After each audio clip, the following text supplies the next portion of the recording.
Salut, c'est Thomas de Polyworkshop. Aujourd'hui, on va parler impression 3D résine de format moyen avec la GK3 Pro d'Uniformation. Alors peut-être vous connaissez pas la marque, c'est dommage. C'est une marque que j'apprécie particulièrement parce que je suis en possession en fait d'autres machines de leur part, la GK2 que j'ai eu en version 8K upgradée en 12K, mais surtout la GK3 Ultra. J'en ai fait le test sur la chaîne. C'est en fait la grande sœur de cette machine-là, grand format. J'apprécie particulièrement les grandes machines, j'aime bien faire des grandes impressions, mais surtout la machine, je l'ai encensée parce qu'elle est géniale, elle a quasiment aucun défaut, elle marche du feu de Dieu, elle est super propre, bref, elle est géniale. Et donc, quand Uniformation m'a dit « Thomas, on aimerait bien que tu testes la GK3 Pro, plus petit format », j'avais déjà vu notamment au niveau du Formnext, vraiment les tout premiers prototypes, je me suis dit « franchement, ouais, je veux bien ». Ce qui fait que je suis assez content, c'est une machine, j'étais dans l'attente de la tester pour voir surtout si elle répond aux mêmes attentes, aux mêmes besoins et surtout est-ce qu'elle propose la même qualité que ce que propose sa grande sœur, donc la GK3 Ultra. Donc voilà, on va voir. Au niveau des spécifications, on va les étudier dans quelques instants, mais dans les grandes lignes, c'est une machine avec un écran 16K, il y a de la chauffe, du remplissage de résine. Je ne suis pas fan de ces systèmes-là de remplissage, mais Uniformation, un système que je trouve marche plutôt bien. Enfin, vraiment plein de trucs à droite et à gauche. Donc, voilà, j'espère que ça devrait être bien, ça sent bon. Mais le plus important, c'est pas que l'usage, c'est pas que les specs, mais est-ce qu'elle marchera bien? On verra ça bien sûr au niveau du test. Maintenant, on va attaquer le test plus en profondeur. Je reviens juste sur le point classique de transparence. Cette machine m'a été envoyée par Uniformation pour en effectuer le test, mais aussi le bêta testing. Donc n'oubliez vraiment pas que c'est un modèle de pré-série, ce qui a peut-être impacté des choses sur le test. Voilà, donc je l'ai reçu gratuitement. Comme d'habitude, vous avez mon avis honnête et sincère sur la machine. N'hésitez pas à voir les autres revues de mes collègues au passage d'ailleurs pour comparer un petit peu les points de vue sur la machine. Les liens que vous avez en description de la vidéo sont des liens affiliés, ce qui veut dire que si vous cliquez dessus, c'est un moyen de supporter la chaîne. Il y aura une petite commission, donc quasiment tous les liens sont affiliés, que ce soit la machine, les accessoires, ce que je conseille d'ailleurs comme accessoires pour imprimer en 3D. Donc n'hésitez pas à aller voir. Bien sûr, vous likez la vidéo, vous commentez. Si vous n'êtes pas déjà abonné, abonnez-vous à la chaîne pour être au courant des autres vidéos à venir, que ce soit cette machine-là ou d'autres, ou les projets créatifs. Et puis, c'est le moment d'attaquer le test. Allez, c'est parti. En ce qui concerne les spécifications, un petit tour rapide sur le site d'Uniformation où là, voilà, dans les très grandes lignes, vous avez un système d'éclairage je dirais central avec une lentille de Fresnel pour rediriger verticalement la lumière. N'oubliez pas que l'uniformité de la lumière reste un des éléments les plus importants pour l'impression 3D résine. Et surtout, j'en parlerai dans quelques instants, et surtout dans la conclusion, la source lumineuse est en 385 nanomètres et pas 405, donc c'est un petit peu différent. Vous avez des petites fonctions en plus, notamment une caméra, vous avez une application qui au moment où j'enregistre cette vidéo-là n'est pas disponible, on verra sur la fin du test.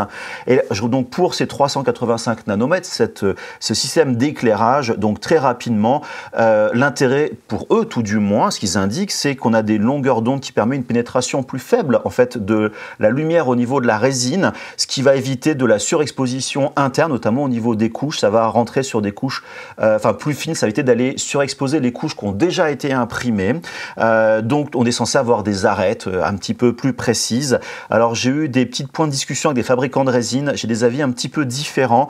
Donc voilà, je vais voir au fur et à mesure des impressions et bien évidemment on en reparlera à la conclusion. Au niveau de l'écran, on est sur du 16K. Alors bien sûr, attention aux chiffres 16K, mais si on regarde la résolution horizontale, on est plus proche du 15K. Ça c'est le même écran qu'on trouve sur quasiment toutes les imprimantes 3D résine au moment où j'enregistre la vidéo qui ont du 16K, donc des pixels rectangulaires. Vous savez que je ne suis pas fan. 14 par 19 microns et surtout ils ont l'honnêteté de dire que c'est pas un écran de 10 pouces mais de 9,6 pouces. Et oui, les écrans 16K sont un peu plus petits que les écrans 14, 12 et 8K, ce qui fait que on perd un peu du volume d'impression. C'est pas le cas de tous les fabricants qui disent en général on a du 10 pouces.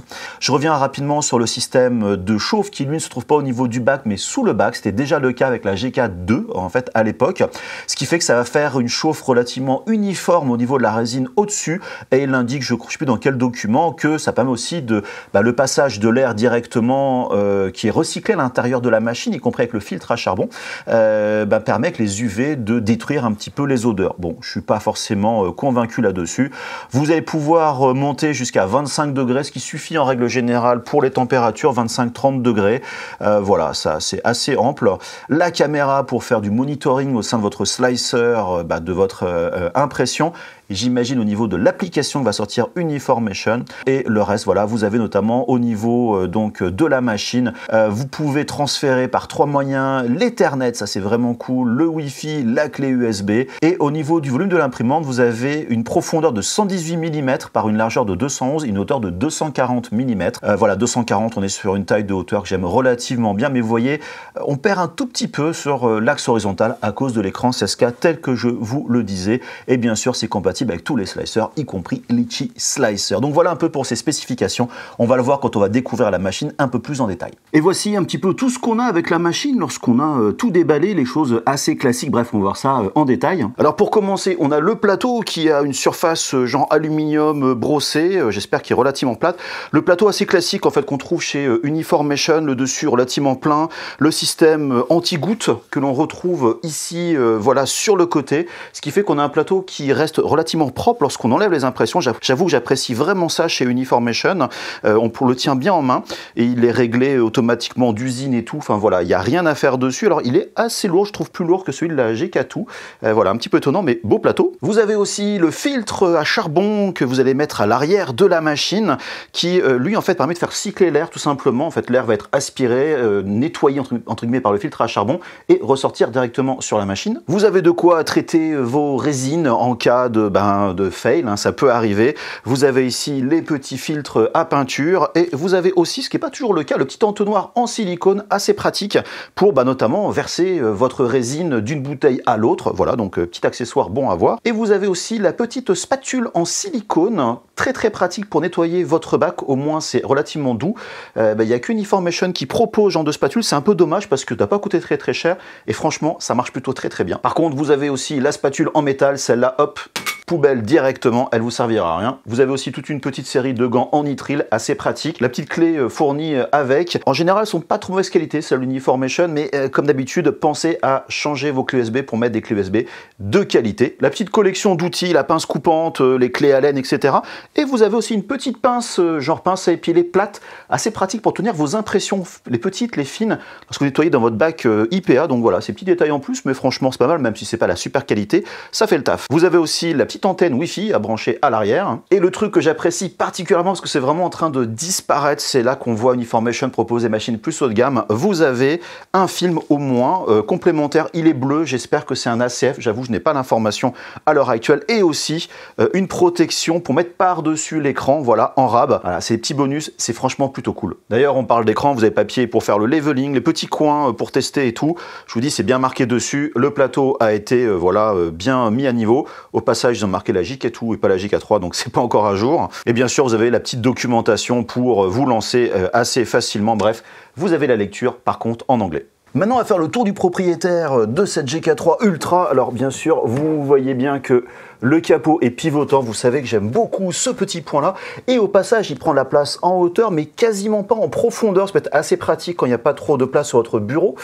Donc assez rapidement, le plateau, vous l'avez déjà vu, posé sur sa potence, le système qui existait déjà sur les autres machines Uniformation, voilà, petit levier pour bloquer, ça marche franchement super bien. Derrière, vous avez un ball screw, en gros, la vis sans fin avec des roulements à billes à l'intérieur. Franchement, ça c'est costaud. Alors la machine bouge parce que la table en dessous bouge, est un peu décalée.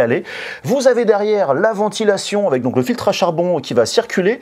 Vous avez aussi ce petit système que vous voyez là sur le côté, mais qui se retrouve aussi sur le plateau pour le bac, simplement pour poser votre plateau directement, voilà, ici, pour égoutter vos impressions à la fin de votre impression.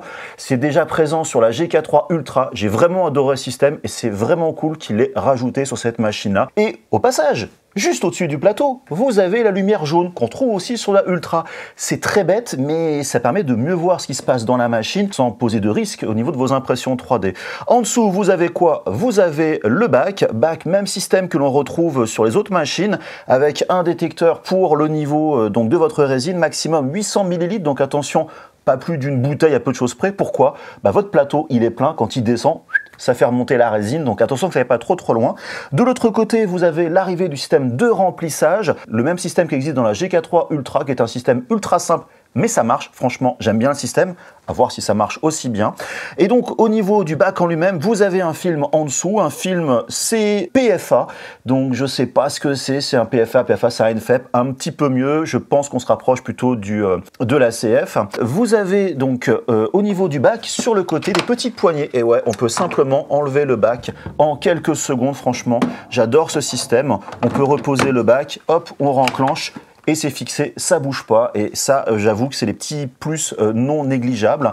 D'ailleurs, vous avez sous le bac, ce qui est assez bien, vous avez des pieds relativement hauts, remarquez le bac est bien tendu, ce qui permet de poser le bac sans aucun problème sur un support sans vous inquiéter d'abîmer le film. Franchement, c'est plutôt cool. Il y a un mélange métal-plastique qui font plutôt propre, j'avoue. Les petits connecteurs ici pour la connexion au niveau du niveau de résine. Et en dessous, on retrouve bien sûr l'écran 16K. Alors, l'écran avec une longueur d'onde de 385 nanomètres, ce qui n'est pas la même chose que les écrans classiques qu'on trouve sur les imprimantes. Je viendrai donc par la suite. L'écran a une protection qui se trouve sur le dessus. Dans la G4 Ultra, j'en parlais, il est un petit peu épais. Je suis pas trop fan de leur système, je préférerais du verre trempé. Bon, franchement, ça marche bien. Si vous êtes débutant, mieux vaut bien protéger votre écran. Et aussi, le petit truc que je vois à l'heure actuelle, tout autour, eh ben, il y a un petit rebord par rapport au...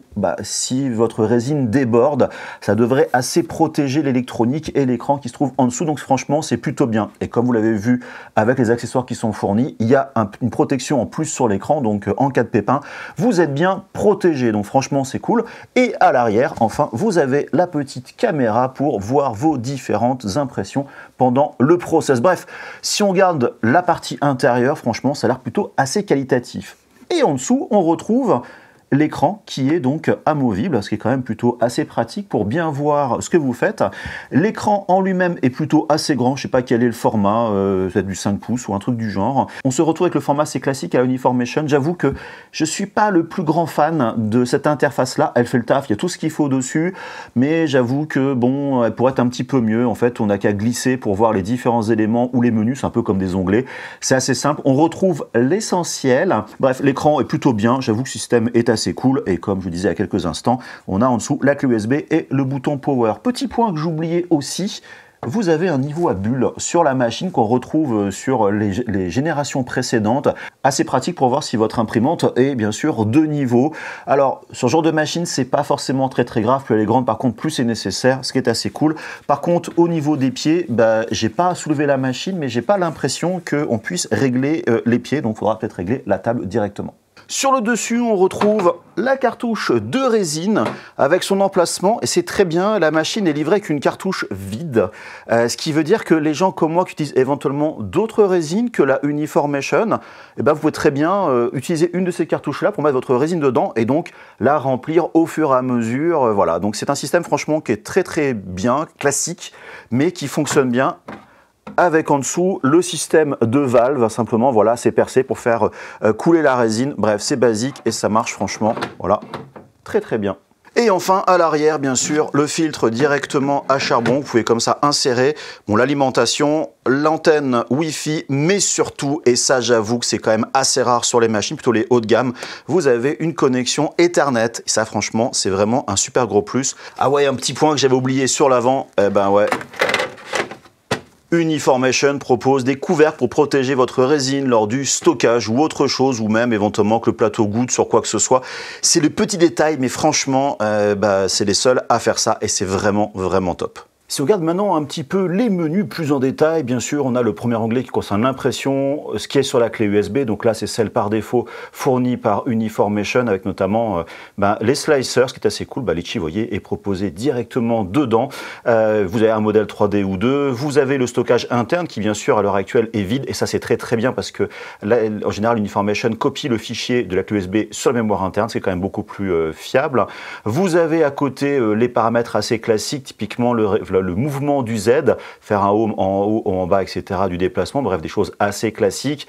Le test d'exposition pour, et ça justement, je ne le comprends pas, il y a apparemment deux motifs trop petits pour voir Au milieu, quel est l'usage? Je n'en sais rien. Vous entendez d'ailleurs au passage la machine avec la ventilation. Je vais l'arrêter. Vous avez le nettoyage du tank. Vous avez ici le système de remplissage automatique. Vous l'activez ou pas ou non donc pour remplir la résine. Système qu'on verra un petit peu plus tard. Et vous avez bien sûr ensuite les paramètres de l'angle, les paramètres de réseau. Vous voyez, je suis déjà connecté directement au réseau pour la machine et donc transfère les fichiers par le réseau. Le cloud service qui là à l'heure actuelle au moment où j'enregistre la vidéo ne marche pas. En fait, il faut une application tout du moins sur iPhone qui n'est pas disponible sur l'Apple Store. Les paramètres système, voilà des choses assez classiques.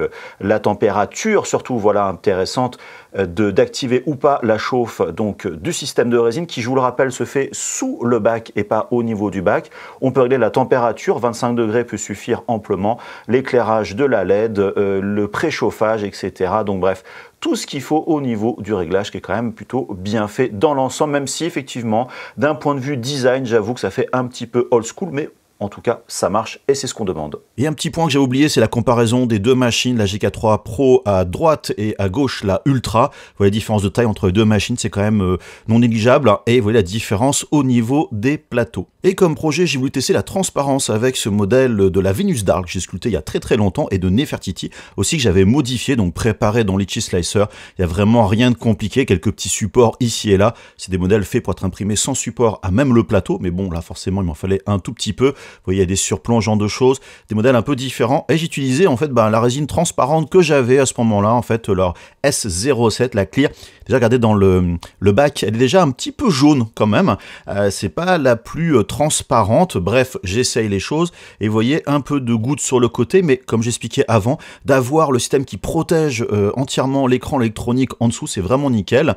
Donc voilà, je remets forcément par la suite directement le bac. Comme je le montrais avant, c'est pareil, ça se met bien, c'est quand même super pratique à utiliser. Vous remarquez ici, le plateau va détecter l'arrivée de la résine, ralentir, etc. pour faire tout ce qu'il faut. Vous voyez les bulles, n'oubliez pas les bulles, c'est vraiment important en résine. Et pendant l'impression, un défaut que j'ai eu, j'en parlerai à la conclusion, des splashes comme ça sur le couvercle, assez étonnant. Et voilà le résultat de l'impression. Vous voyez, c'est assez jaune. C'est pas la couleur jaune à l'intérieur, si forcément ça accentue, mais la résine est quand même pas mal jaune. Et vous voyez, ça me dégoûte, enfin pour égoutter, qui est très pratique. Pour enlever les impressions, ça tient quand même plutôt bien sur le plateau.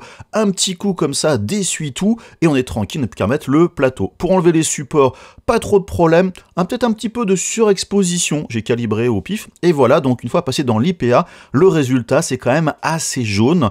Et une fois que vous mettez un petit coup de vernis brillant dessus, ça rend quand même pas mal. Mais voilà, un petit jaune un peu trop marqué à mon goût. Par contre, pour la Venus Dark, vous le voyez, le jaune est encore plus marqué. Forcément, le modèle est quand même beaucoup plus épais. Alors l'impression, franchement, elle est vraiment super bien. J'ai rien à dire sur l'impression, mais le côté transparent n'est pas là. Et donc, j'ai testé une résine plus récente qui n'est pas encore sortie au moment où j'enregistre la vidéo, la T01, la Crystal Clear. Et là, franchement, pas mal. Mais regardez la Vénus au niveau de la tête. Il y a du gris. C'est quoi ce délire en fait? J'ai pas trop compris. J'en parlerai donc par la suite. L'impression sortie pas trop mal, plus transparente, pas jaune. Par contre, petite déformation sur la droite tout en haut au niveau de la toque qui se renfonce. Et que vous voyez une comparaison, une impression résine que j'ai faite avant, c'est bien droit. En fait, j'ai sous-exposé. Et donc voilà ici la Vénus avec le gris au niveau de la tête, puis vraiment transparent. En fait, j'ai une espèce de mélange au fond du bac. Sur le moment, je me suis dit, qu'est-ce qui s'est passé? Pourquoi j'ai ce truc-là? En fait, la raison, elle est simple. J'avais oublié de désactiver le système de remplissage de résine. J'ai fait du test avec la résine grise avant. Et vous voyez, sur le fond, ici, l'arrivée du bac, la pompe a dû s'activer, faire couler un peu de résine sur la fin. Bref, je nettoie le bac et tout. Je relance l'impression. Et là, j'ai un résultat qui est nickel. Mais quand je dis nickel, super content. Alors, n'oubliez pas, l'alcool IPA, là, je l'ai passé à l'IPA juste avant. Ça va un peu givrer, finalement, vos impressions. Ce qui peut être intéressant dans certains cas. En plus, là, j'ai curé déjà la résine. On voit ici avec le système de cure d'Uniformation, j'avais pour la GK3 Ultra. Et donc là, j'étais en mode chauffe parce que j'ai cuit à l'intérieur la résine avant de passer en mode UV. Et vous remarquez qu'elle est quand même déjà assez crade parce qu'on l'utilise énormément. Elle est super efficace cette machine de cure. La chauffe et le curing, c'est vraiment un truc qui est génial. Et après, avec un petit coup de vernis brillant par-dessus, vous avez un espèce de bloc. Alors, pas de verre, faut quand même pas exagérer, on n'est pas la transparence du verre, mais franchement, on n'est pas loin, c'est vraiment super beau, le résultat est vraiment super classe. Par contre, la Nefertiti qui est un peu plus petite, Là, ça rend encore mieux. Il y a vraiment le côté transparence en profondeur. C'est vraiment super top. Je précise, j'ai imprimé en plein les modèles.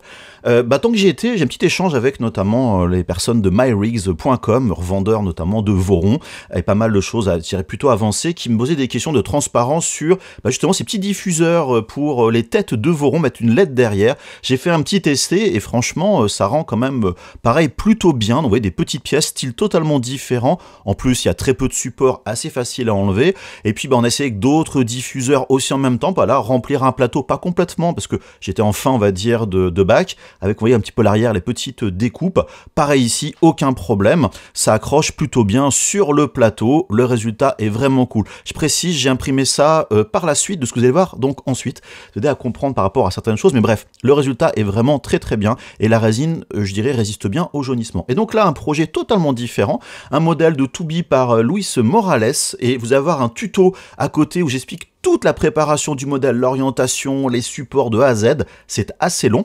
Le modèle est intéressant parce qu'il y a beaucoup de pièces, il y a plein de micro-détails, de détails moyens, des parties qui vont être plutôt, on va dire, souples au niveau des vêtements, au niveau du corps. Donc il y a contrasté avec ces micro-détails, des petites choses, des grandes choses. Vous voyez ici notamment du bot, la partie basse. Vous voyez notamment ici les deux petites points de connexion qui sont plus petits que les supports, voir comment tout ça va s'imprimer. Voilà, c'est un très bon exemple. Et en plus, voilà, un très gros tuto, vous voyez, il y a des bases ici, des parties qui vont être plutôt en surplomb, enfin voilà, pas mal de choses. Mais j'ai eu pas mal de galères, vous allez voir au fur et à mesure. Alors déjà, petite galère, à enlever ces putain de trucs sur les cartouches, un détail, mais c'est pas grave. J'insère la cartouche et tout, la première impression, et là, patatras, j'ai un bout qui est au fond du bac. Ce qui m'arrive assez rarement, je ne vous le cache pas. Et là, je me dis, bon, j'ai peut-être pas mis les bons paramètres de résine, etc. Et puis là, je regarde le résultat d'impression, je dis, ça a l'air ok, mis à part ce qui est tombé. Mais si on regarde de plus près, on va constater que là, par exemple, vous voyez ici, j'ai des supports qui n'ont pas tenu, et l'arrière du modèle, enfin le modèle en lui-même, il est fendu.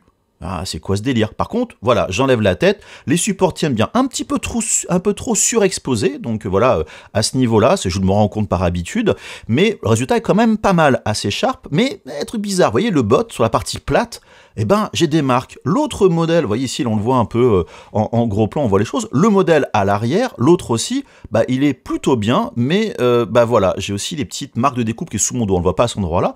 Au niveau du buste, sur l'arrière, au niveau du dos, j'ai tous ces petits détails et tout. Le devant, c'est assez propre, mais l'arrière, hormis les marques de support, ces petites lignes aussi qui apparaissent. Je me dis, c'est quoi ce délire? Un peu mal à comprendre. Vous voyez, mes supports, j'ai pu quand même tout enlever, donc mes supports sont assez bons. Le résultat est sympa, mais voilà, résine trop surexposé, ça je me rends compte, on perd en définition. Bon, j'ai dit bref, j'essaie de voir un petit peu mes paramètres. Là, j'imprime la base, je me dis ouais, c'est cool, ça a bien tenu. 5h20 quand même d'impression pour la base, je crois en 50 microns de tête. Et là, vous voyez ce système toujours très bien pour faire goûter comme ça à la résine, c'est vraiment cool. Et là, vous voyez, ça a même bien tenu au plateau. Vous voyez, j'ai un petit peu de mal comme ça à enlever. Par contre, l'opposé là où tout à l'heure les morceaux étaient tombés, ça tienait un petit peu moins bien. Et là, je me rends compte, en fait, il manque un morceau. Et puis là, j'ai des bouts de support qui n'ont pas tenu. Voilà, donc je me pose quand même pas mal de questions. Et vous voyez, donc tout à l'heure je disais, attention au niveau de résine. Je relance la suite des modèles, là c'est pareil, les jambes ont commencé à s'imprimer, mais ça n'a pas tenu sur le bac. Mais de l'autre côté aussi, ça n'a pas tenu. Mais la Vénus avant, ça tenait bien. Vous voyez, tous ces trucs-là, je me suis quand même posé pas mal de questions. Le résultat est de mieux en mieux. Ma résine est donc mieux calibrée à ce moment-là. Le résultat est vraiment sympa en termes de finition. Vous voyez, les supports s'enlèvent très facilement. La résine marque un tout petit peu. Donc, vous voyez, je me suis dit, peut-être ma préparation. Là, ce que vous voyez, c'est imprimé avec la GK3 Ultra. Même résine, même modèle. Mais je me suis dit, ça se trouve, c'est moi qui ai raté mon modèle. Non, franchement, aucun souci. Donc, pas de problème de la préparation du modèle. Et là, je me suis dit, c'est peut-être un problème de réglage du plateau. Donc, je décide de faire le leveling. Alors, je vous explique pas forcément tout le process parce qu'il y a une vidéo qui l'explique très très bien. Quelques vis à décoller, etc. Enfin, à dévisser, mettre les éléments. En fait, pourquoi je vous montre tout ça? Parce que je pourrais très bien vous le cacher pendant le test et montrer que le résultat. Mais c'est important pour moi de vous montrer aussi que, même si j'ai l'expérience, je peux avoir des galères aussi comme vous et dire, des fois, je peux tourner un petit peu en rond et se dire, mais pourquoi c'est ça, c'est ça? Et en fait, je pensais pas à cette problématique de leveling vu qu'il est proposé d'usine et souvent, il est quand même bien fait. Bref, le leveling, Je fais aussi un test par exemple de calibration, enfin de vérification si j'ai pas de la vibration, des décalages de couches, et ça sort vraiment nickel. Déjà ça a bien tenu au niveau du plateau, les surfaces sont très lisses. Là c'est notamment le test de mon collègue Derek J3D Tech, où là j'ai la bonne distance en hauteur, on voit bien le petit motif au niveau des axes X et Y, c'est vraiment nickel. Je relance mes impressions, et là nickel. Alors remarquez juste un truc, c'est bien quand ça goûte, mais ça goûte du modèle sur l'autre, donc laissez un petit peu comme ça couler. Donc l'impression, là regardez bien, tout a bien accroché. Visuellement, au premier coup d'œil, ça a l'air vraiment nickel. Et remarquez, c'est ça que j'adore, le plateau qui récupère les gouttes de résine sur le côté. Vraiment, j'adore ces plateaux. Et là, au niveau de l'impression 3D, zéro souci, tout a bien imprimé, pas de morceaux de support qui ont lâché, la qualité elle est vraiment super top, que ça soit au niveau de la résine, de près, alors c'est toujours un peu compliqué en vidéo de voir ça, mais vraiment en vrai c'est vraiment très bien, mes supports ont tous, donc je dirais bien tenu. Vous voyez, j'ai juste fait un peu plus sur la droite, c'est contrasté pour mieux voir les micro détails au niveau du bandeau, la lumière fait qu'on se rend pas trop compte, j'ai pas tellement bien filmé ce truc là, les supports s'enlèvent toujours très bien, vous voyez les petites plumes, ces détails là, vraiment tout rend vraiment super top. Au niveau du bot, j'ai plus de problème de surface, vraiment, la surface est vraiment bien lisse, bien nickel, quelques marques de support sur les côtés, donc pour dire que voilà, là j'ai une machine qui est bien calibrée au niveau de la résine. Vous voyez, les supports sont pareil, très bien enlevés. J'ai du micro détail, c'est très fin, ça marche nickel. Et là, quand même, petit défaut, moi de préparation, j'ai des supports ici que j'ai un peu sous-estimé, ça a lâché. Mais ça, c'est ma préparation. Et vous voyez, du fait que ça a bougé, j'ai une marque. Donc ne négligez pas, bien sûr, la préparation de vos modèles avec vos supports. Et forcément, j'ai continué les impressions des autres éléments. Pareil, vous voyez, l'impression a bien tenu. Vous voyez, au niveau des jambes, tout à l'heure, ça tenait pas. Sur le côté du plateau, ça tient. Le résultat est vraiment aussi top. J'adore vraiment la finition et franchement cette résine elle marche très bien. L'état de surface, vous voyez le bot très bien imprimé, c'est super cool. Les supports s'enlèvent quand même plutôt bien et vous voyez les petits connecteurs ont très bien tenu. Aucun souci au niveau de la robe, vous voyez les supports aussi s'enlèvent. Alors vous remarquez par contre la résine, je disais tout à l'heure déjà elle marque un petit peu quand on la cogne, mais ça en nettoyant un petit peu ça disparaît. Les emboîtements se font bien. Petit truc aussi pour les bases, n'hésitez pas à prendre les spatules, j'ai mis les liens en description pour enlever vos supports plus rapidement que vous embêter comme ça à les arracher. On gagne vraiment du temps, c'est tout bête mais franchement c'est super efficace. La base elle est nickel, la base qui va sur le dessus où tout à l'heure il manquait un morceau, aucun souci. Donc souvent voilà j'enlève les supports un peu comme ça rapidement. Le coup de la spatule, voilà, c'est un petit détail, faut que je fasse une vidéo à part. Et voilà le résultat de Tubi. Alors elle est assemblée, elle n'est pas collée, elle n'est pas peinte, c'est vraiment du brut d'impression. Il n'y a vraiment aucun post-traitement dessus. Vous voyez, tout c'est bien emboîté, tout tient en fait en plus, c'est ça qui est vraiment cool. Le bot sur la base, l'épée et tout en hauteur. Je suis super content du résultat. Moi qui aime bien effectivement des modèles comme Nier Automata, et voilà, ça fait vraiment des très belles figurines avec tout type, on va dire, d'effets de surface dessus. Autre projet qui n'a rien à voir, fait par Alchemia Art, c'est des petites créations en collaboration avec notamment l'équipe de Litchi Slicer, designé par Daniel, voilà Dan qui fait vraiment des super designs, et Alchemia fait des trucs très cool. On est plus alors dans la petite figurine, mais ce que j'aime bien c'est il y a un côté plus art toys, des surfaces vraiment très souples, c'est-à-dire donc il n'y a pas de micro détails, donc on voit tout de suite les problèmes. Et là par contre un défaut de leur résine, on va dire HD, la nouvelle résine Grace qui est quand même vraiment bien, elle sédimente très rapidement et donc il faut effectivement frotter avec votre spatule en silicone votre bac. Et l'impression elle-même, aucun souci, franchement, elle s'est très bien passée. Toujours la même rengaine, on pose sur le côté pour égoutter. Voilà les résultats sur le plateau, vous voyez, tout a bien tenu. Donc je suis forcément très content. Vous voyez, c'est un truc très bête, un simple réglage de plateau peut tout foutre en l'air. Et là, les impressions, c'est pareil, aucun souci, c'est vraiment super propre. Au niveau du print, les détails qui sont quasiment inexistants, mais aucun problème de surface. Je précise, je n'ai pas d'anti-crénalage au moment donc du slicing. C'est vraiment voilà tel quel, et vous voyez les petites marques, les petits détails, tous ces éléments là franchement sont très bien restitués. Vous voyez au niveau de la base pareil qui est très droite, qui est très souple, donc les moins décalage de couches ça va se voir. Les éléments assemblés, aucun problème pour l'emboîtement des pièces d'ailleurs au passage, ça c'est vraiment très bien fait. Vous voyez donc pour l'autre personnage qui est quand même des éléments très fins au niveau des bras, pareil aucun problème pour arracher les supports, la plume. Donc vous voyez aussi au niveau de la tête, alors faudrait poncer un peu les supports, là c'est la petite glace, la petite boule de glace qui tient dans sa main, qu'on emboîte dedans. Tout vraiment se fait très bien. Voilà l'autre personnage comme ça assemblé, il n'y a plus qu'à les mettre côte voilà, faire les différentes peintures et s'éclater. Allez, pour conclure, j'avais déjà dit à certains moments, j'ai essuyé un petit peu les plâtres vu que c'est une machine de pré-série, je l'ai eu bien avant sa sortie, bref c'est le jeu. Et en fait, ça fait que j'ai retardé la sortie de cette vidéo. Car en plus, Uniformation, ils ont pris du retard de leur côté. Et en plus, ils ont sorti 4 versions de la GK3. Alors, vous avez la GK3 Ultra, donc j'ai déjà fait le test, imprimante grand format, 16K. Alors, il y a apparemment quelques petits couacs de production, moi que j'ai pas eu en tout cas. Des utilisateurs qui ont été mécontents, d'autres ultra contents. Moi, je suis plutôt parti de ces derniers. Et s'il y avait une imprimante 3D résine que je garderais actuellement, en fait, c'est cette GK3 Ultra et de loin. J'en reparlerai un petit peu à la fin de la conclusion.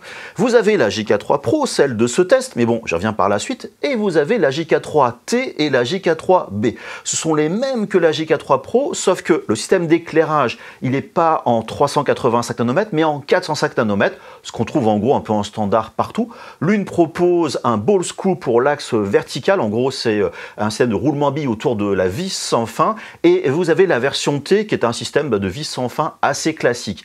Voilà, en gros c'est la même chose, sauf le film au fond du bac. Ces machines-là ont un FEP PFA, on va dire, alors que la Pro a un CPFA qui est en gros un ACF optimisé pour le 385 nanomètres. Bref, tout le reste, c'est vraiment comme la Pro, mais je viendrai un petit peu plus tard et surtout vous dire laquelle choisir. Et puis, je vais vous faire le tour en fait des plus et des moins avant de conclure. Je précise que j'ai pris en compte justement que j'ai suivi un petit peu les plates et que j'ai une machine forcément bêta. Tout d'abord, on est dans la lignée de la GK3 Ultra pour moi. C'est une machine ultra agréable, bon désolé de répéter ultra, en fait franchement à utiliser au quotidien. On n'en met pas partout, enfin de la résine. Le système de pompe, il marche, c'est super simple. Il y a la chauffe incorporée qui est vraiment très uniforme parce qu'elle est par le dessous. Le bas qui s'enlève super rapidement. Le bouton pour l'allumer, il est devant comme la clé USB. C'est le bon volume d'impression, c'est-à-dire en gros, ça permet de faire passer toute taille, on va dire, d'impression 3D. Il y a la filtration des odeurs en plus qui est en cycle fermé. La machine, on peut la mettre vraiment bien de niveau. Il y a la connexion Wi-Fi et Ethernet. La caméra et aussi l'app mobile, même si au moment où j'enregistre la vidéo, il y a toujours des petits couacs avec. La protection de l'écran. En gros, vous avez l'impression d'avoir la meilleure machine du monde. Et en plus, vous rajoutez le capot pivotant qui prend pas trop de place derrière, franchement. Aussi, l'écran tactile qui lui aussi pivote. Alors, c'est un petit détail. Franchement, c'est pas indispensable, mais qui évite de se plier le dos pour mieux voir quand vous êtes vieux comme moi, avec des problèmes au niveau des yeux et au niveau du dos. Donc voilà, franchement, c'est anecdotique, mais c'est un sacré plus. Donc en fait, voilà, c'est vraiment top. Et justement, je reviens sur le côté pas mettre de la résine partout. Et franchement, c'est un gros souci pour beaucoup de personnes. C'est ce qui souvent retient les gens de se lancer dans l'impression 3D résine. En fait, le plateau, il se prend bien en main. Le fait de pouvoir le mettre sur le côté pour égoutter au niveau de la machine, c'est quand même cool. Et vous avez tout autour ce système anti-goutte sur le rebord.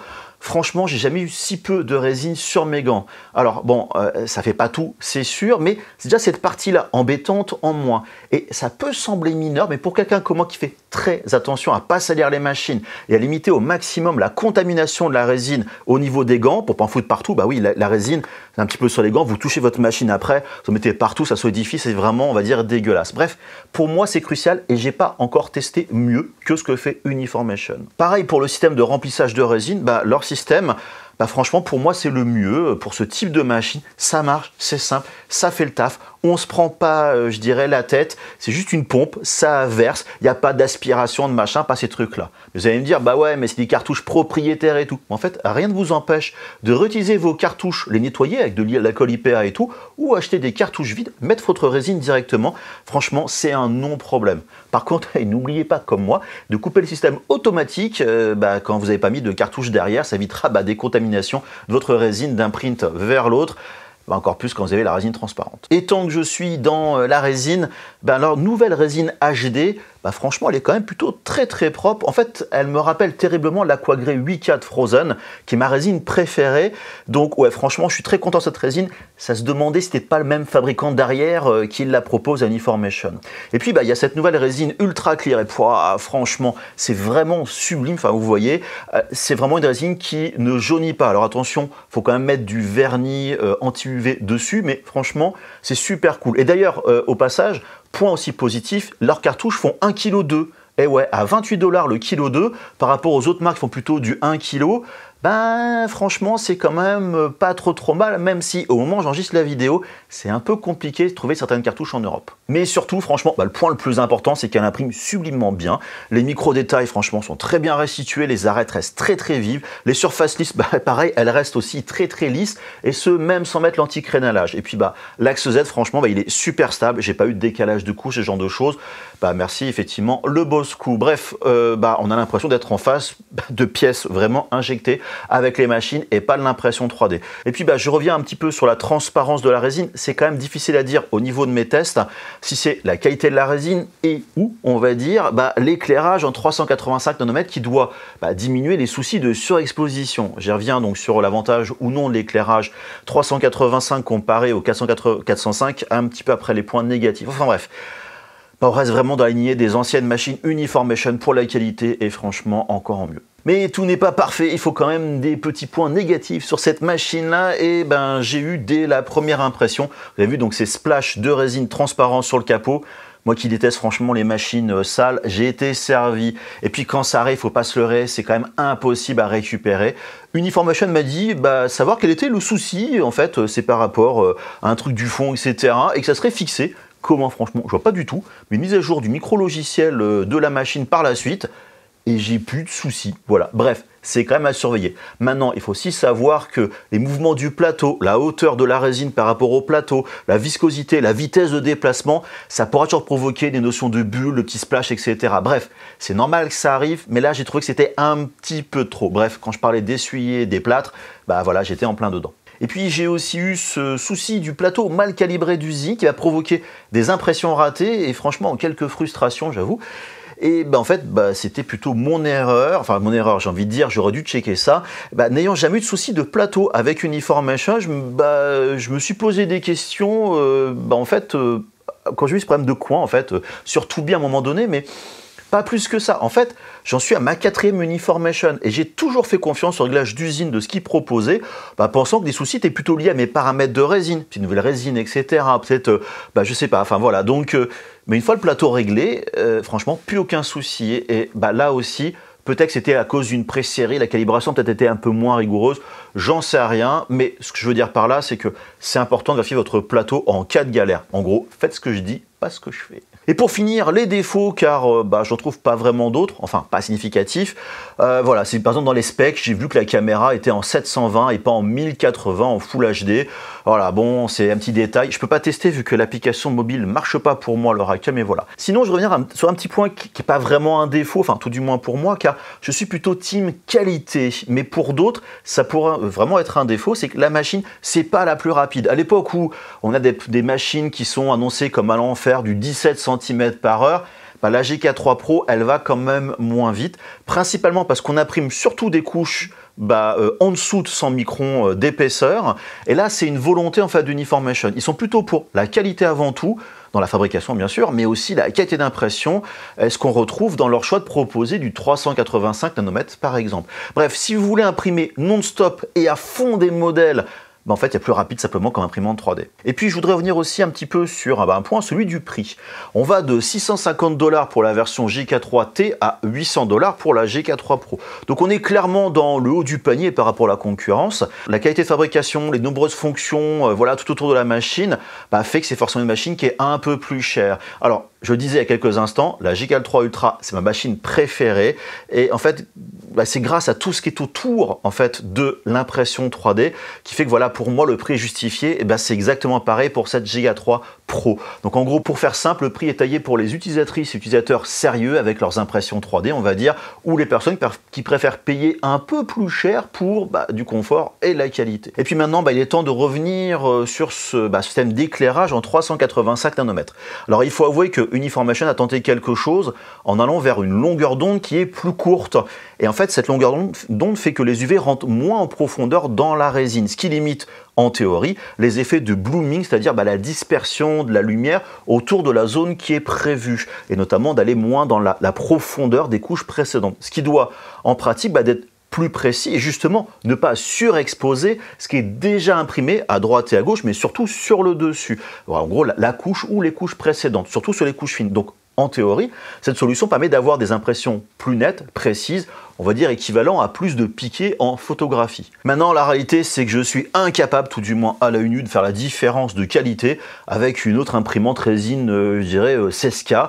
Je peux faire, entre guillemets, que confiance à Uniformation sur ce qu'ils annoncent sur leur site, en particulier sur les problèmes de blooming, sur voilà, les impressions transparentes. Alors voilà, là ici on voit le résultat tiré de leur site, on voit donc ces bouchages de trous, car avec une lumière en 405 nanomètres, ces UV pénètrent plus en profondeur et donc ça va continuer à surexposer la résine, surtout sur de la résine transparente, ce qui fait que voilà, c'est des micro-détails, des petits tuyaux, voilà, ces petits trucs, ça risque de provoquer du bouchage, tout simplement. Bref, vous pourrez vous dire, tant qu'à faire, autant prendre une machine en 385 nanomètres si c'est mieux. Alors oui, si vous imprimez toujours avec des couches fines, par exemple 30 et 50 microns, et aussi avec des résines transparentes, voilà, c'est important pour vous. Mais si vous êtes amené à vouloir imprimer pour des raisons, je sais pas, de vitesse de production avec des couches de 100 microns, alors là, franchement, vous allez rentrer dans un souci important. Ces UV vont avoir du mal à pénétrer en profondeur. Ça a du mal à aller au-delà de 50 microns, un peu de choses près. Et ce qui fait que vous allez devoir exposer plus longtemps pour les plus en profondeur. Mais vous allez forcément surexposer le début de la couche. Bref, vous allez à l'avant d'impressions surexposées ou de résine mal polymérisée. Bref, pour faire simple et pour parler des 3 modèles de GK3, vous voulez de la précision maximum, vous imprimez avec des couches plutôt fines. Vous êtes intéressé par la résine transparente, voilà, prenez la GK3 Pro, donc la version 385 nanomètres pour les UV.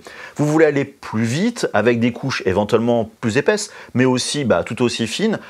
La transparence, je veux dire, si j'en ai tant mieux, mais c'est pas très grave. Franchement, prenez la GK3B avec son système lumineux de 405 nanomètres, l'axe vertical qui a un ball screw. Franchement, c'est un très bon compromis.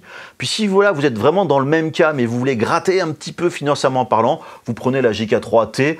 Il y a franchement beaucoup d'imprimantes récentes qui marchent avec le même système vertical. Bref, pas de souci. Bref, pour conclure, cette GK3 Pro, c'est une GK3 Ultra en plus petite, mise à jour avec des nouveautés, ça a été peaufiné, et même si voilà, j'ai ces petits soucis de jeunesse, voilà, d'avoir une machine en avant-première, franchement, c'est les genres de machines que je vais garder et que je vais continuer à imprimer. Jusqu'à maintenant, j'avais pas vraiment eu de succès avec les résines transparentes, donc c'est quelque chose pour moi du passé, en fait, c'est ça qui est plutôt cool. Et puis pour tout le reste, elle fait ce que je lui demande, elle le fait quand même plutôt bien, en plus dans un confort d'usage qui est vraiment agréable. Bref, on reste dans la lignée d'Uniformation. Et puis j'en profite pour ajouter un petit point concernant la marque. Alors, dans le cadre de mon travail, j'échange forcément pas mal avec les fabricants, et je pense qu'Uniformation, c'est une des marques qui est vraiment, on va dire, la plus attachée à la qualité autour de leur imprimante 3D. Bien sûr, au niveau des impressions, j'ai jamais eu autant de messages de leur part avant de recevoir la machine concernant les changements que vous avez fait sur le volume, la taille, justement les notions d'éclairage et tout, pour arriver à un bon produit, ce qui forcément, voilà, ça a repoussé la sortie de la machine. Elle a été présentée en novembre 2024, montrée notamment au Formnext, pourra être disponible que été 2025, montrant que voilà, ils ont quand même raffiné, changé, amélioré la machine et aussi proposé ces déclinaisons pour répondre aussi un petit peu aux différents besoins des utilisateurs. Donc bon, c'est peut-être pas la machine parfaite, laquelle peut être parfaite on va dire, mais on peut, voilà, franchement Uniformation a eu raison de continuer, je pense pour moi tout du moins, à viser le segment qualitatif et pas forcément le plus low cost. Je vais aussi rajouter un tout petit point, en fait j'ai vu hier, un peu par hasard, en fait en récupérant des vidéos pour le montage de celle-ci, le patron d'Uniformation a fait un message donc sur leur chaîne YouTube, je mettrai le lien en description, d'excuses en fait pour les soucis de production de la GK3 Ultra. Et il revient sur tous les problèmes qu'il y a eu, qu'est-ce qu'ils ont fait pour corriger, etc. Enfin, c'est un message de transparence. Enfin voilà, c'est pas un truc qu'on voit tous les jours, c'est même exceptionnel. Et là, j'ai trouvé ça vraiment cool, ce qui entre guillemets donne confiance. Je dis entre guillemets, c'est pour dire, voilà, c'est en tout cas selon moi, ça met en confiance quand même sur la marque. Et ça, franchement, je trouve ça plutôt rare et donc plutôt bien. Sur ce, lâchez-vous en commentaire, vous likez la vidéo, vous abonnez, voilà, vous jetez un petit coup d'œil au lien majoritairement affilié en description. Surtout si vous comptez acheter la machine, voilà, c'est cool, cliquez sur le lien, ça va supporter la chaîne, ça changera rien pour vous. Vous suivez, si vous le voulez, sur les réseaux sociaux, TikTok, Instagram, Thread, Facebook et consorts. N'hésitez pas à partager vos créations sur le Discord de Polyworkshop, impression 3D, vous avez fait des peintures, des machins, etc. Vraiment, lâchez-vous dès que c'est de la créa, il n'y a aucun problème. Et puis, n'oubliez pas, le plus important, c'est d'être créatif. Je vous fais des très gros bisous, à très bientôt. Bye bye.